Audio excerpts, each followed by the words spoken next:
여러분 주변에 다양한 친구들이 많이 있는데요. 그 중에 특히 뭔가 열정이 굉장히 가득한 친구들 있죠. 이 친구들의 특징이 가만히 있지를 못하는 분들, 뭔가 뭐라도 반드시 해야 돼요. 그러니까 몸을 가만히 두질 않아요. 시간이 흘러가는 거를 그냥 용서하지 않는 캐릭터들. 열정이 너무 많아가지고 이들은 자기 안에 있는 열정을 다 쏟아내야 되고 뿜어내야 되는 캐릭터들이 있습니다. 자, 이런 분들을 통상 지칭하는 말이 있죠. 그게 뭔가요? 네, 열정만수르라고 통상 일컬어진다고 하는데, 대표적인 인물로 찾아보니까 또 이런 게 있더라고요. 윤호 씨, 시라 그러니까 이상한 윤호, 박찬호, 이효리. 막 검색해 보다가 이런 게 있더라고요. 이들이 말싸움을 하면은 누가 이길까요? 라는 이런 질문도 있었습니다. 그러니까 서로 이제 말을 많이 하고 열정이 가득하니까 이제 지지 않는다는 이런 얘기겠죠. 저희가 지금 살펴보고 있는 이 엘리야라는 인물도 좀 표현이 좀 안 맞을 수 있지만 저는 이런 표현을 해봤어요. 구약 시대의 열정 만수르가 바로 이 엘리야입니다. 열정이 너무 가득한 분이었습니다. 본인 스스로 말해요. 나는 하나님을 향한 열심이 너무 대단한 사람이다 라고 말을 하죠. 그리고 실질적으로 이 엄청난 열정을 가지고 있는 만큼 사역도 어마어마하게 합니다. 예를 들어보면 가뭄이 한참일 때 그 집에 들어가서 먹고 마시는데요, 하나님이 그 집에 기름과 곡식이 끊이지 않게 해주십니다. 그리고 과부의 아들이 죽게 되는데 엘리야가 기도를 하니까 그 과부의 아들이 또 살아납니다. 그리고 갈멜산에서 바알 선지자들과 대결을 하죠. 450대 1의 싸움을 합니다. 근데 그 싸움도 이기죠. 그리고 하늘에서 불이 떨어집니다. 불만 떨어지냐? 3년 6개월 동안 가물어 있던 땅에 비도 내리게 만들어요. 먹을 것도 계속 나오고 죽은 사람도 살아나고 하늘에서 불도 내려오고 물도 내려오고, 영화 보는 것 같죠? 할 수 있는 거는 다 하는 사람입니다. 어마어마한 사람이죠. 자, 그런데 이 엘리야가 탈진을 합니다. 왜냐면 안 바뀌니까. 변함이 없거든요. 자, 이 정도면 바뀔만 한데 안 바뀝니다. 여전히 바알을 섬기는 사람들이 다인 것처럼 보이고, 게다가 당시 왕비였던 이세벨은 자기를 지명수배 내립니다. 잡으면 바로 죽이겠다라고 협박까지 해요. 그러니까 엘리야가 지친 겁니다. 사역을 하다가 지칠 때는 이럴 때예요. 정말 열심히 했는데 안 바뀔 때, 그때 지칩니다. 이런 생각이 들겠죠. 나 혼자 지금 뭐 하고 있는 거지? 이런 생각이 들 거예요. 그래서 완전히 탈진합니다. 에너지를 다 쏟아버려요. 그리고 나서 아무도 찾을 수 없는 깊은 곳으로 도망갑니다. 숨어버려요. 우리도 이럴 때 있죠. 탈진할 때, 너무 지칠 때, 막 뭔가 되게 열심히 했는데 그거에 대한 열매가 없을 때, 그때는 숨고 싶지 않습니까? 가끔씩 카톡 프로필 사진 다 빼버리고 그냥 점 하나 찍어놓고, 인스타, 페북 이런 거 계정 다 탈퇴하고 잠수 타는 거예요. 너무 힘드니까. 엘리야가 지금 그런 겁니다. 페북, 인스타, 카톡 다 탈퇴한 거예요. 그리고 이스라엘을 멀리 떠납니다. 그리고 아무도 없는 광야 깊숙한 곳에 들어가요. 하나님은 이런 엘리야를 보고 뭐라 그러냐면 혼내지를 않습니다. 그리고 어떻게 하시냐면 하나님이 직접 엘리야를 신방해 주십니다. 찾아오세요. 어떻게 찾아오시냐면, 여러분 신방할 때 되게 순장님들과 신방해 보셨죠? 보통 어떻게 맨 먼저 뭐 합니까? 먹죠. 카페 가거나 밥을 먼저 먹습니다. 왜 그러냐면 먹어야 기분이 좋아지니까, 서로 간에. 하나님도 엘리야를 먼저 먹여요. 기분 좀 좋게 한 다음에 그 다음에 이제 본격적인 신방으로 들어가는 거예요. 호렙산으로 따로 부릅니다. 장소 이동한 거예요. 식당에서 카페로 가는 겁니다. 자, 신방이 시작되니까 이제 엘리야가 맺힌 게 많잖아요. 하나님한테 엄청 따집니다. 하나님 아시죠? 저 진짜 열심히 했잖아요. 근데 안 바뀌어요. 어떻게 하라는 거예요? 나 혼자밖에 없잖아요. 이렇게 하나님께 따집니다. 그 말을 가만히 듣고 있던 하나님께서 엘리야에게 몇 가지를 보여주시죠. 크고 강한 바람, 그리고 불, 지진 이런 거 보여주시는데 거기에는 하나님이 안 계시죠. 그리고 마지막에 무엇을 들려주시냐면 세미한 음성을 들려주십니다. 엘리야가 이 음성을 듣고 회복이 돼요. 자, 그러면 저는 궁금한 게 이 지점이었습니다. 도대체 하나님이 어떠한 음성을 주셨고 어떠한 내용을 엘리야에게 말씀을 하셨기에 엘리야가 이렇게 회복되었을까? 그게 열왕기상 19장 15절에서 18절 내용인데 보시면 아시겠지만 크게 특별한 내용은 아닙니다. 간단히 요약하면 두 가지 내용이에요. 첫 번째로는 돌아가라 이겁니다. 사명의 장소로 돌아가라. 두 번째 내용이 뭐냐면 세워라 이겁니다. 사람을 세워라. 이 두 가지 말씀을 엘리야에게 하십니다. 엘리야는 이 말을 듣고 호렙산에서 떠납니다. 자, 그게 오늘 본문 19절의 시작이에요. 그래서 19절이 어떻게 시작하냐면 이렇게 나와 있을 거예요. 엘리야가 거기서 떠나니, 지금 이거는 하나님의 이 메시지를 듣고 이제 일어난 거예요. 자, 하나님께서 엘리야에게 하신 첫 번째 말씀이 뭐라고 그랬냐면 사명의 장소로 돌아가라라는 겁니다. Come back, 돌아가라는 거예요. 자, 앞부분인 19장 15절에 그 구체적인 내용이 나와 있는데요, 한번 화면 보시고 다 같이 읽어보겠습니다. 시작. 여호와께서 그에게 이르시되, 자, 이렇게 말씀하시죠.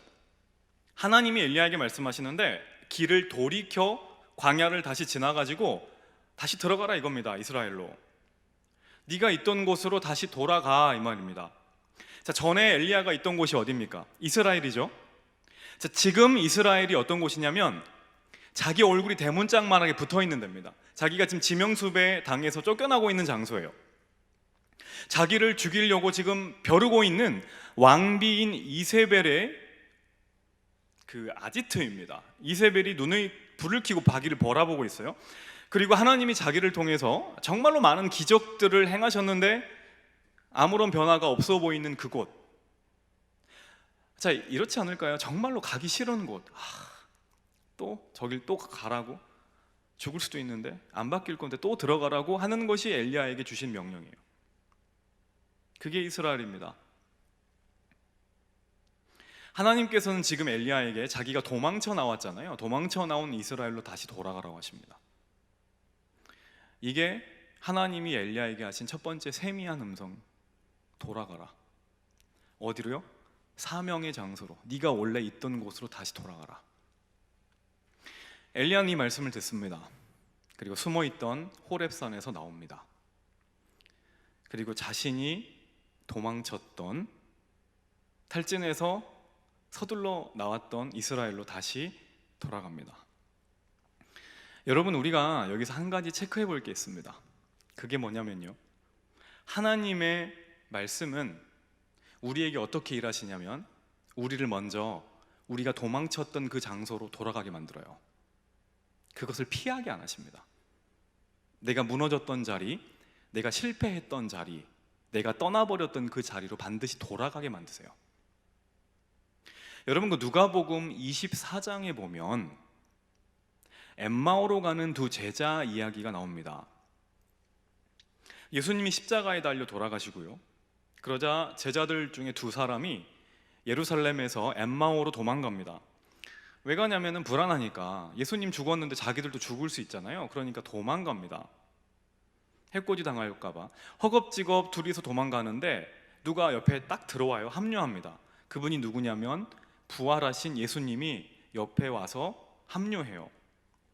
그런데 재밌는 게 이 도망가는 제자들이 부활하신 예수님을 못 알아보죠. 그러니까 예수님이 어떻게 하냐, 뒤통수 한 대씩 때리면서 손 보여주면서, 야, 내가 예수다, 그렇게 날 못 믿냐? 라고 하면서 혼내는 게 아니라 성경 이야기를 해주십니다. 이게 보여주면 간단하잖아요. 돌아가. 안 하시고 성경 이야기를 계속 해주세요. 그러니까 이들이 어떻게 되냐면, 예수님이 모르는데 성경 이야기를 계속 듣다 보니까, 성경 보시면 아시겠지만 큐티 때 하셨죠, 마음이 뜨거워집니다. 굉장히 마음이 뜨거워져요. 그러면서 마음이 뜨거워진 이들이 내린 결정이 이겁니다. 33절, 누가복음 24장 33절 한번 같이 읽어볼게요. 시작. 곧 그때로 일어나 예루살렘에 돌아가 보니 어때요? 돌아갔죠. 행선지가 바뀝니다. 원래 얘네들은 엠마오로 도망갔어요. 그런데 예루살렘으로 다시 돌아간 겁니다. 예루살렘은 어떤 곳이냐면 엘리야에게 이스라엘과 똑같은 곳이에요. 실패했던 곳, 피하고 싶은 곳, 빨리 도망치고 싶은 곳이거든요. 그런데 예수님이 이들에게 성경 말씀을 풀어주니까 이들이 마음이 뜨거워지고요. 뜨거워진 상태에서 어떤 결정을 내리냐면 다시 돌아가자, 우리가 있어야 될 곳으로 돌아가자, 이런 결정을 내립니다. 사명의 자리로 가자. 나는 여기 있으면 안 되잖아. 학생은 학생의 자리로 돌아가자. 회사원은 회사의 자리로 돌아가자. 가장은 가장의 자리로 돌아가자. 자녀는 자녀의 자리로 돌아가자라고 결정을 내립니다. 여러분, 우리도 마찬가지인 게 하나님의 사랑을 체험하잖아요. 그 말씀이 내 마음 가운데 뜨겁게 역사하잖아요. 그러면 방향이 바뀝니다. 어떻게 바뀌냐면 내가 탈출하고 싶은 그 자리 있죠. 여러분들 그 자리 있지 않습니까? 내가 무너졌던 그 자리, 다시는 생각하고 싶은 그 자리, 쉽지 않은 그 자리, 그 자리로 들어갈 힘을 하나님이 허락해 주세요. 더 이상 그것이 상처와 패배가 아니게 만들어 주세요. 되게 신기해요. 여러분, 믿지 않는 부모님과 함께 사시는 분 있죠? 그분에게는 가정이 바로 이스라엘입니다. 정말로 들어가기 싫을 때가 있을 거예요. 우리 엄마 아빠는 왜 그러지? 라고 속상할 때가 있을 겁니다. 그런데 절대 안 바뀔 것 같잖아요. 빨리 내가 독립하기를 소원할 수 있잖아요. 떠나고 싶잖아요. 예배를 드리자고 하지만 지금 문이 열리지 않잖아요. 그런데 말씀이 들어가잖아요. 그러면 가정으로 돌아가게 되어 있어요. 내가 엄마 아빠에게 그래도 복음을 증거해야지 라고 돌아가게 되어 있고요. 여러분, 회사 생활 쉽지 않죠? 정말 힘듭니다. 제가 했었을 때도 힘들었어요. 여러분 때는 더 힘들겠죠? 너무 싫어요. 그 상사 아직도 꿈에 나옵니다. 네. 저한테는 그때 그 장소가 이스라엘이었어요. 어떻게 하냐. 월급을 받아버렸어요. 가야 돼요. 그 월급 날이 원수잖아요. 너무 기쁘잖아요. 근데 그 잠깐인데 가야 돼요. 거기가 이스라엘이에요. 들어가고 싶지 않아요. 아침에 말씀을 봐요. 그럼 마음이 막 뜨거워져요. 그러면 가리라 라고 갑니다. 그리고 한 1시간 뒤 후회하죠. 직장이 이스라엘인 분들도 계실 겁니다. 자, 그리고 누군가는 교회가 이스라엘일 수도 있어요. 되게 신기하죠? 교회가 사역 때문에 가기 싫은 곳이 될 수 있습니다. 순장을 하는데, 주일학교 교사를 하는데, 여러 가지 사역을 하는데 너무 그게 싫은 거예요. 막 토요일만 되면 악몽 꾸고 막 몸소리 쳐지고. 그분들에게는 나쁜 의미가 아니라 거기가 이스라엘인 거예요. 두렵고 떨리고 어떻게 해야 될지를 모르겠는. 사역이고 뭐고 다 내려놓고 싶을 때가 얼마나 많습니까? 자, 그런데 그때 하나님의 사람은 말씀을 붙잡고 다시 돌아가는 겁니다. 언제까지? 주님이 그만하라고 할 때까지.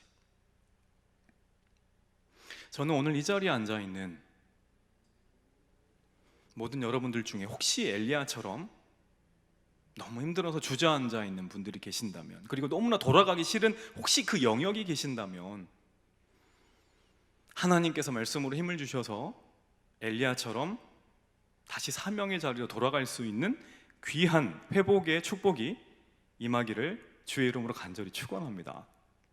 자, 두 번째 하나님의 세미한 음성의 내용이 뭐냐면요, 이겁니다. 세워라. 뭘 세우냐면 사람을 세워라 라는 내용이에요.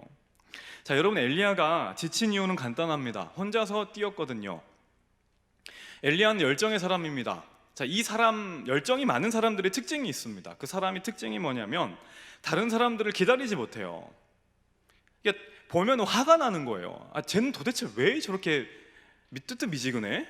마음이 자기 너무 뜨거워가지고 달리는데 사람들이 못 따라오는 겁니다. 그래서 차라리 그냥 내가 혼자 하자. 다 자기 혼자 합니다. 그러니까 어떻게 돼요? 지치죠. 쓰러집니다. 혼자 하는 게 마음이 편해가지고 했는데 나중에 보면 다 지칩니다. 다 쓰러져 있어요. 혼자 하니까 일이 잘 되는 것 같죠? 실질적으로 잘 돼요. 근데 오래 가지 못해요. 그래서 아프리카 어떤 부족의 속담 중에 하나, 이게 이런 말이 있어요. 빨리 가려면 혼자 가고 멀리 가려면 함께 가라.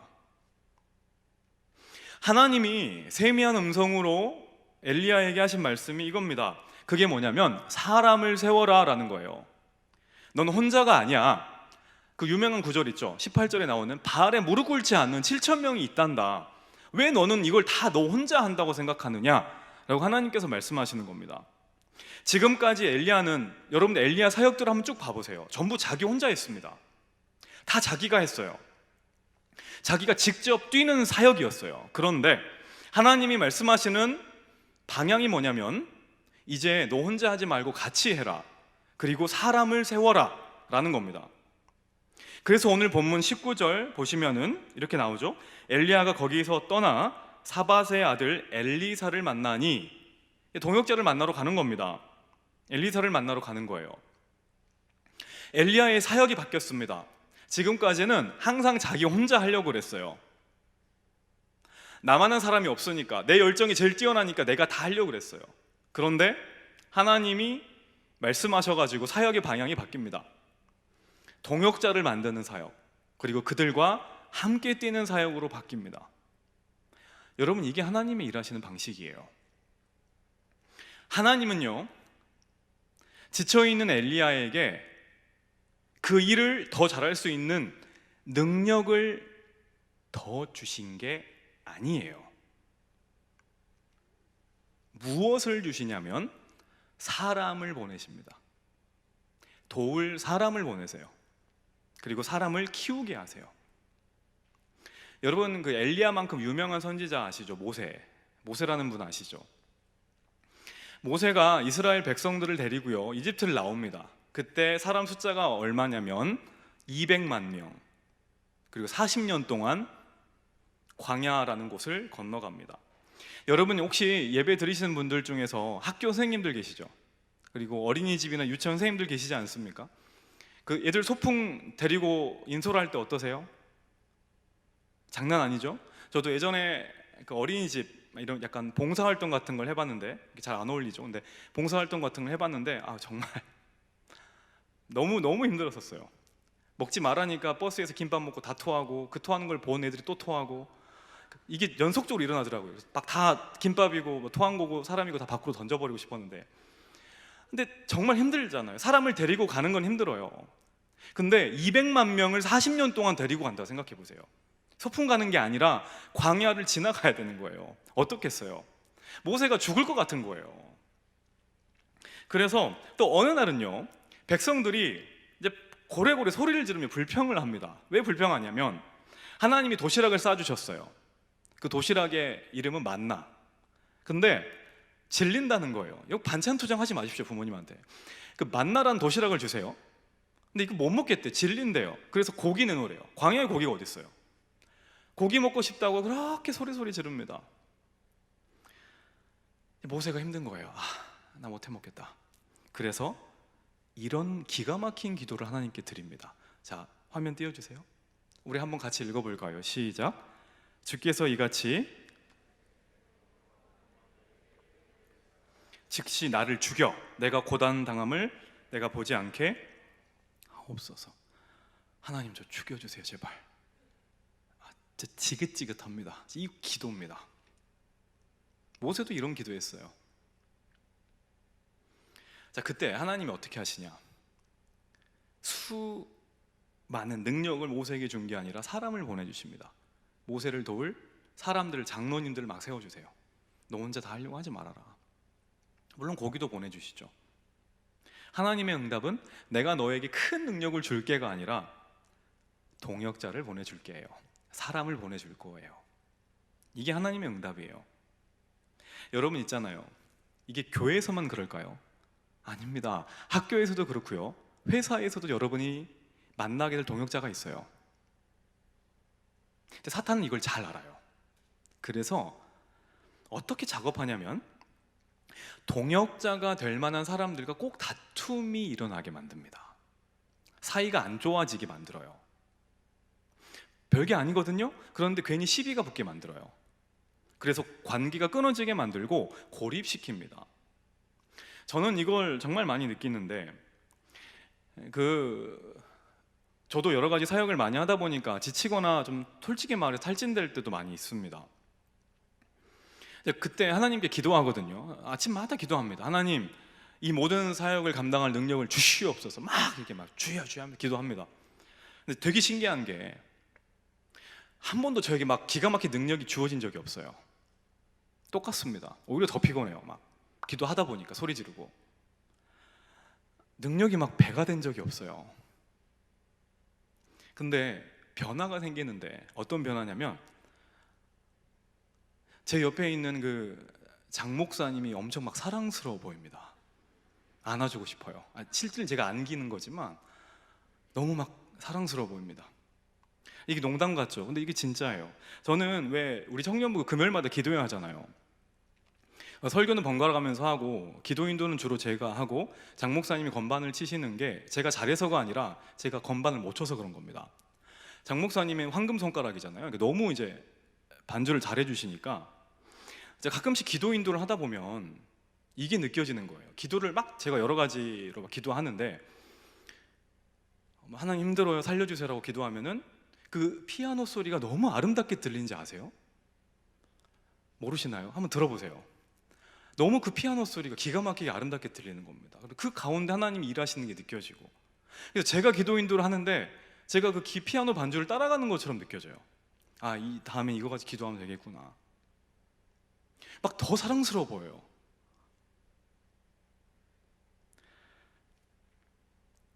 저는 제가 사역을 잘 감당할 수 있도록 영적인 능력을 더해달라고 기도하는데 우리 주님은 그게 아니라 내 옆에 계신 목사님들을 사랑스럽게 보이게 바꿔주세요. 여러분, 제가 반주도 잘하면 얼마나 좋겠습니까? 이 손가락이 저도 누르면 음악이 됐으면 좋겠어요. 근데 저는 그렇진 않아요. 하나님이 저에게 그런 재능은 주지 않았어요. 제가 신명훈 목사님처럼 찬양을 잘하면 얼마나 좋을까요? 그럼 저희 부서 아이들이 이렇게 힘들어하지 않을 텐데. 근데 하나님이 아무리 기도해도 저에게는 그런 달란트까지는 안 주시는 것 같더라고요. 근데 함께 하신 분들이 너무나 좋아 보이고 사랑스러워 보여요. 너무 감사하게 느껴지는 겁니다. 여러분, 여기 순장들 계시죠?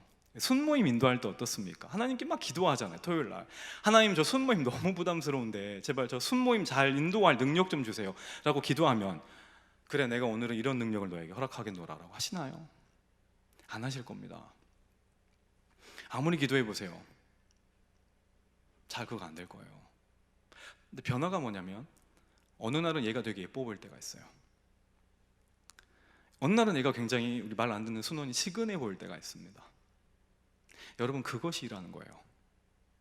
그래서 예상치 못하는 어느 순간에 어떤 순원이 나를 도와주기도 하고요, 그냥 내 능력은 똑같은 것 같고 내가 오히려 부족한 것 같은데 그 아이를 놓고 막 기도하다 보니까 조금씩 변화가 생기는, 그게 순모임이에요. 순모임은 순장의 능력이 배가 돼서 순모임이 활성화되는 게 아니라 순원들이 사랑스러워 보이고 순원들이 순장을 긍휼히 여길 때 그 순모임이 하나님이 임하시는 자리가 된 겁니다. 저는 하나님이 엘리야와 모세, 그리고 오늘 이 자리에 앉아있는 우리에게 주시는 메시지가 이거라고 생각해요. 함께 가라. 여러분, 천국은 금방 가는 그런 나라가 아니에요. 평생 걸어가야 돼요. 손잡고 함께 가야 됩니다. 이 자리에 같이 예배를 드리는, 그리고 순장들, 순원들, 모든 동역자들이 함께 걸어가야 될 그곳이 바로 어디냐면 하나님 나라예요. 그래서 같이 가야 돼요. 빨리 갈 수 없습니다. 여러분, 그 얼마 전의 일인데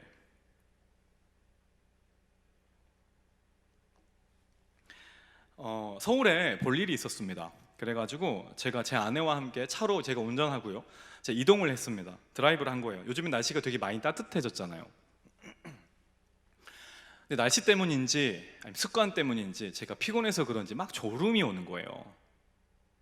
햇볕은 따뜻하게 내렸자고 음악은 막 나오는데, 여러분 그 졸음운전 해보셨죠? 안 해보셨습니까?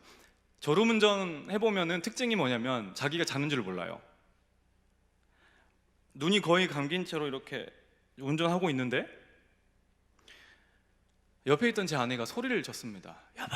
이러면서 자? 이러면서 눈이 이제 번쩍 뜨인 거죠. 그러면서 갑자기 제 어깨를 탁탁 치면서 길가에 멈추래요. 자기가 운전하겠대요. 그래서 자리를 바꾸자는 거예요. 길가에 멈췄습니다. 그래서 제가 조수석으로 가고요, 제 아내가 운전석에 앉아서 제 아내가 운전하는 그 차를 타고 저는 잠을 제대로 잤습니다. 자, 그 뒤로는 운전할 때 가끔씩 아내가 저를 쳐다봅니다. 제 운전하는 모습이 멋있어서 쳐다보는 게 아니라 잘까봐 가끔 쳐다봅니다. 이렇게. 여러분, 근데 이게 얼마나 감사했냐면 그때 당시 그랬어요. 나는 내가 좋을 때 나를 깨워줄 존재가 있구나. 내가 지칠 때 나 대신에 멋지게 운전해줄 그런 존재가 있구나, 이런 생각이 들었어요. 그날 이후로 운전할 때마다 제 아내가 옆에 있는데 너무 사랑스러워 보이는 겁니다. 우리 혜성이 누나 너무 사랑스러워 보이는 거예요. 그러니까 뭐 그때 제가 누나가 다시 한번 불렀습니다. 누나, 이렇게 잠 깨워주는 예쁜 누나. 여러분, 왜 우리가 순모임을 하는지 아세요? 여러분, 왜 우리가 공동체를 가지는지 아세요? 이런 누나들이 있기 때문입니다. 이런 오빠들이 있기 때문이고 이런 순장들이 있기 때문이에요. 육적으로도 그렇지만 영적으로도 조는 사람은 자기가 조는지를 몰라요. 영적으로 잠들어 있는 사람은 자기가 잠들어 있는지를 몰라요. 계속 그렇게 가는 겁니다. 그런데 순장이 그때 깨워주는 거예요. 야, 너 자고 있어. 교회 오빠, 교회 누나, 교회 동생들, 교회 친구들이 깨워주는 겁니다. 야, 너 그렇게 살면 안 되는 것 같은데? 잠이 깨는 거예요. 그런데 그 모임에 있지 않으면 내가 자고 있는지를 몰라요. 너무 지쳐서 힘들 때, 순장들 너무 지치고 힘들어 있을 때 순원들이 도와주는 겁니다. 우리 순원들, 순장님들 많이 도와주세요. 좀 힘든 거 알지만 순장들은 더 힘들어해요. 얼마나 힘들겠어요. 많이 도와주셔야 됩니다. 순장이 지쳐있을 때 순원이 이 운전을 해주는 거예요. 순원이 지쳐있을 때 순장들 기도해주고, 이게 공동체입니다. 서로 잠들지 않도록 멀리 가는 이 길, 피곤하고 지치고 힘들지만 내가 도와줄게. 너 졸고 있을 때 내가 깨워줄게. 너 운전하기 힘들 때 내가 대신 운전해줄게. 이게 순모임이고 이게 공동체입니다. 이게 동역자예요. 혹시 지금까지 예배만 드리고 그냥 돌아가셨던 분들 계시면, 그리고 예배 후에 모든 화면을 꺼버리셨던 분들 계시면 부탁드립니다. 여러분들이 졸고 있는 저와 같은 존재에 있을 수 있어요. 참석하십시오. 여러분들의 영혼을 위해서 말씀드리는 겁니다. 누군가는 나를 깨워줘야 돼요. 그리고 내가 지쳐있을 때 누군가는 나를 같이 이끌고 가야 돼요. 저는 순모임 그 자리가 그 귀한 축복이 있는 자리가 되기를 믿고요, 또 그렇게 간절히 축복합니다. 다시 본문으로 돌아와서요, 19절을 다시 보면은요, 엘리야가 엘리사를 만났을 때 드디어 만나거든요. 그 상황을 다시 설명하고 있는데, 한번 우리 화면 보시면서 다 같이 읽어보겠습니다. 시작. 엘리야가 거기서 떠나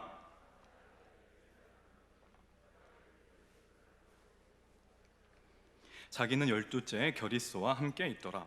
자, 엘리야가 엘리사를 만나러 가는데요, 지금 엘리사는 뭐 하고 있냐면 밭을 메고 있습니다. 쟁기질 하고 있어요.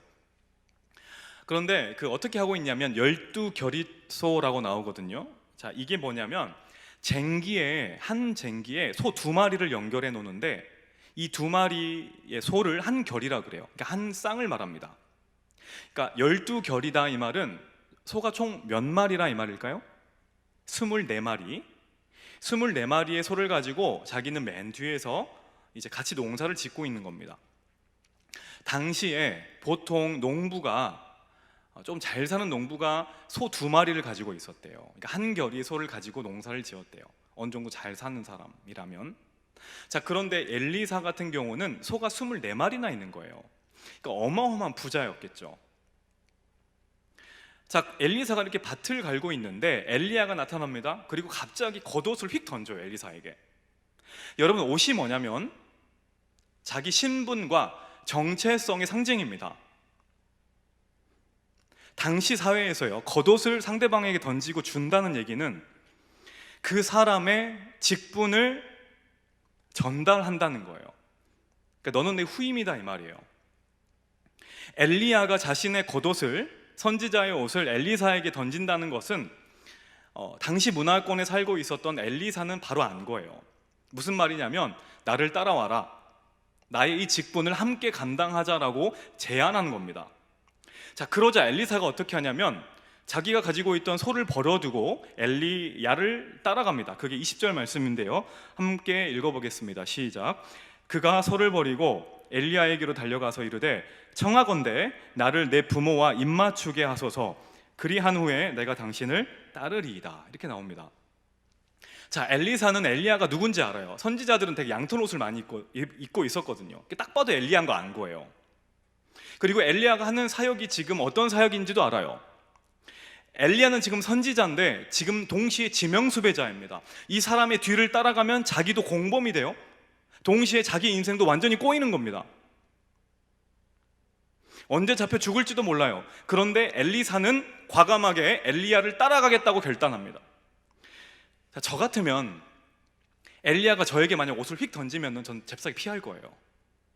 그리고 손으로 그 옷을 칠 겁니다. 나는 아직 아닌데. 근데 엘리사는 그렇지 않아요. 먼저 부모에게 가서 말은 하겠습니다. 그리고 바로 당신을 따라갈 거예요.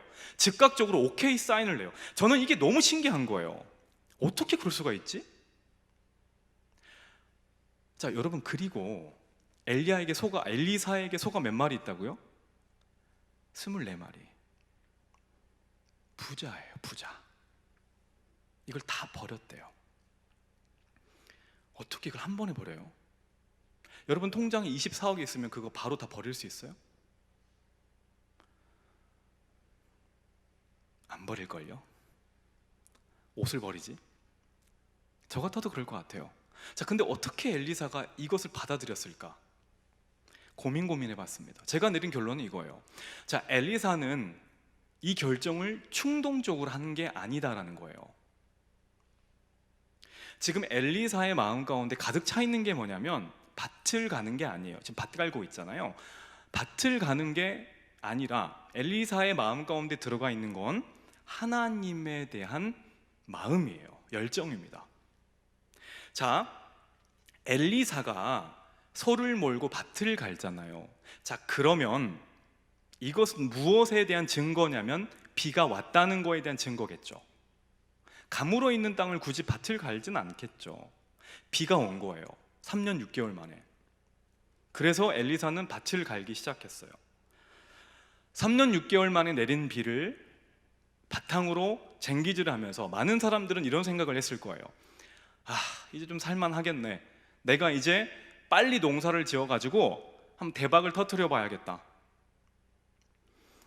돈을 많이 못 벌었으니까 이때 열심히 빡세게 일해가지고 내가 돈을 더 많이 모아봐야겠다라고 생각을 하면서 쟁기질을 했을 거예요. 즉, 땅에 내린 비에 집중하고 있었을 거라고요. 자, 그런데 엘리사는 비가 아니라 비를 내리게 하신 하나님의 마음을 헤아린 겁니다. 쟁기질을 하면서. 비가 와서 촉촉해진 그 땅을 갈면서 돈을 많이 벌 것을 생각하는 게 아니라 이 비를 내리게 하신 하나님에 대해서, 그리고 그것에 쓰임받은 엘리야 생각을 한 거예요. 그렇지 않았을까요? 근데 마침 엘리야가 나타나서 겉옷을 던진 겁니다. 나도 엘리야처럼 쓰임받았으면 하는 마음이 있었기 때문에 엘리야가 옷을 던졌을 때 엘리사는 그것을 받아들이고 이미 결단을 해놓은 상황인 거예요. 여러분, 그 하나님이 말씀하셨죠. 엘리야에게 바알에 무릎 꿇지 않는 7,000명이 있다라고 하셨죠. 엘리사가 그 1번 타자인 거예요. 엘리야가 그 사람을 만난 거고요. 자기 혼자 했다고 너무 지치고 힘들다고 투정 벌이던 그 순간에 하나님 보이지 않는 저쪽 땅에서, 엘리야가 도망쳐버린 그 땅에서 또 한 사람을 준비시켜 놓고 계셨다는 겁니다. 그래서 돌아가라고 하신 거예요. 여러분, 우리 삶에 필요한 확신이 이겁니다.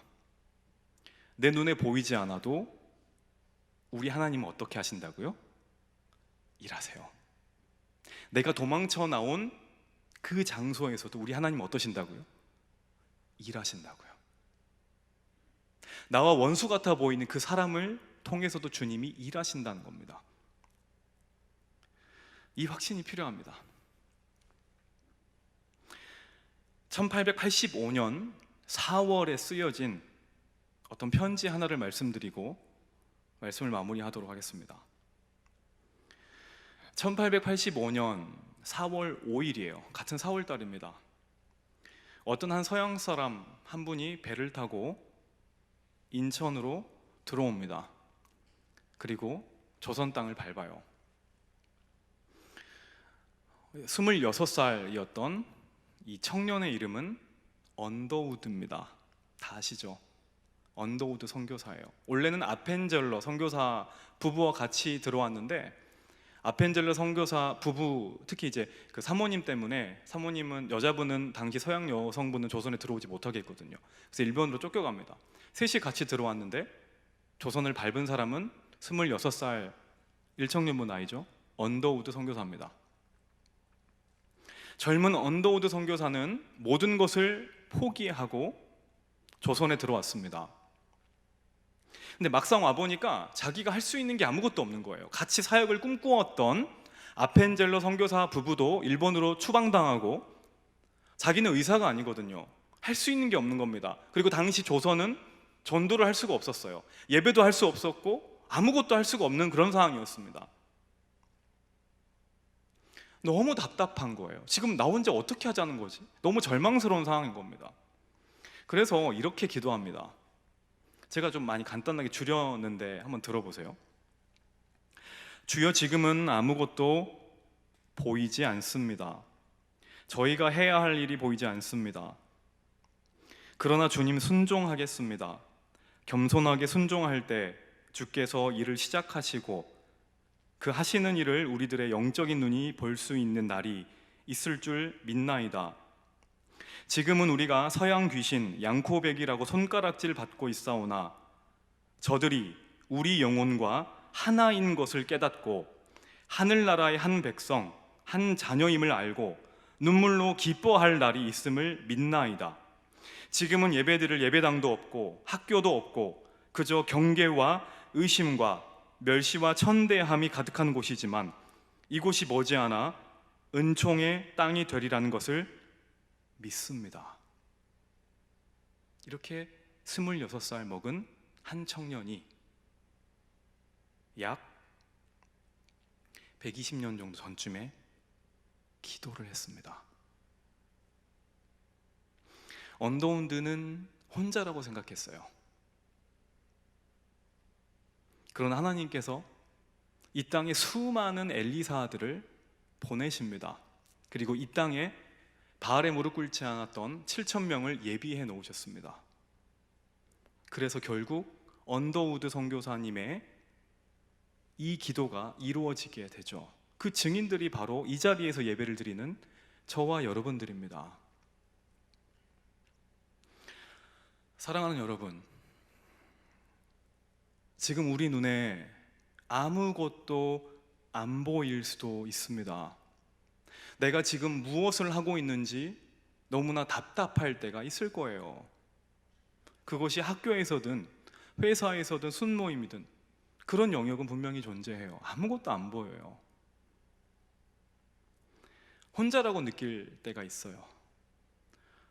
목사라고 해서 우리 순장님들 잘 위로해 줍니까? 아니요, 잘 못해요. 우리 순원들, 순장님들께 깊은 위로 경험하지 못할 때도 있죠. 사람이라 그래요. 혼자라고 느껴질 때가 있다고요. 자, 그런데 우리 주님은 반드시 엘리사를 준비해 놓으십니다. 혹시 너무나 힘들고 두렵고 지쳐서 도망 나와버린 사명의 자리가 있다면, 그리고 여러분들 생각할 때 반드시 돌아가야 될 그 주님의 마음이 있는 그 자리가 있다면, 이 시간 이 말씀 붙들고 다시 돌아가시기 바랍니다. 그리고 포기하지 마십시오. 하나님은 우리 기도에 반드시 응답하십니다. 그리고 내가 알지 못하는 사이에 나를 도울 하나님의 일을 함께할 수많은 엘리사들을 그곳 그 땅에 반드시 준비해 놓으실 겁니다. 이것을 기대하면서, 이것을 꿈꾸면서 하나님의 일하심을 더욱 기도하고 소망하는 이번 한 주가 되기를 주의 이름으로 간절히 축원합니다. 아멘. 이 시간에 주가 일하시네 함께 찬양하고요. 기도하기 원하는데,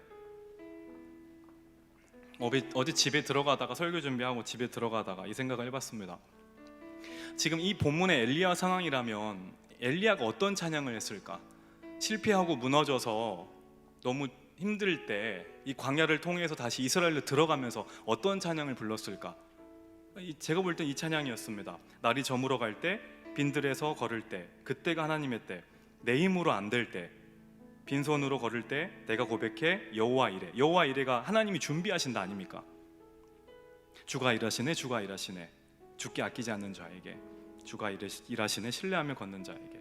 우리 모인 이곳에, 엘리야와 엘리사들이 모인 이곳에, 이 주의 공동체 가운데 주님 함께 계시네. 그게 순모임입니다. 그게 예배의 자리입니다.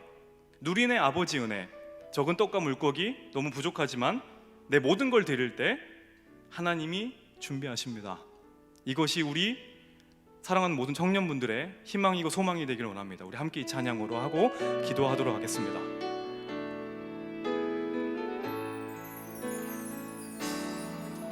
날이 저물어 갈 때, 빈들에서 걸을 때, 그때가 하나님의 때. 내 힘으로 안 될 때, 내 힘으로 안 될 때, 빈손으로 걸을 때, 내가 고백해 여호와. 처음부터 한 번만 더 찬양하도록 하겠습니다. 날이 저물어 갈 때, 날이 저물어 갈 때, 빈들에서 걸을 때, 그때가 하나님의 때. 내 힘으로 안 될 때, 빈손으로 걸을 때, 내가 고백해 여호와 이레. 주가 일하시네, 주가 일하시네, 주가 일하시네.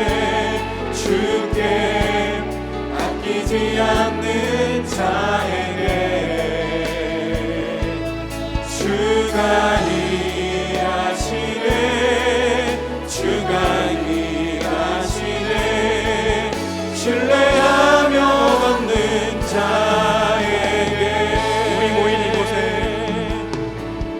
우리 모인 이곳에 주님 함께 계시네. 누리네 아버지 은혜. 작은 떡과 물고기, 적은 떡과 물고기 내 모든 걸 드릴 때 모두 고백해 여호와 이레. 아멘. 주가 일하시네, 주가 일하시네, 주가 일하시네. 주께 아끼지 않는 자에게 주가 일하시네, 주가 일하시네. 신뢰하며 걷는 자에게. 주가 일하시네. 우리 한 번 더 찬양하도록 하겠습니다. 주가 일하시네, 주가 일하시네. 주께 아끼지 않는 자에게 주가 일하시네, 주가 일하시네. 신뢰하며 걷는 마지막으로 찬양하겠습니다. 주가 일하시네, 주가 일하시네. 주가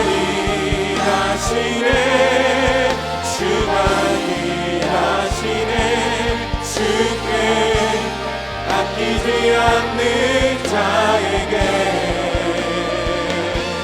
주가 일하시네 주가 일하시네 신뢰하며 얻는 자에게.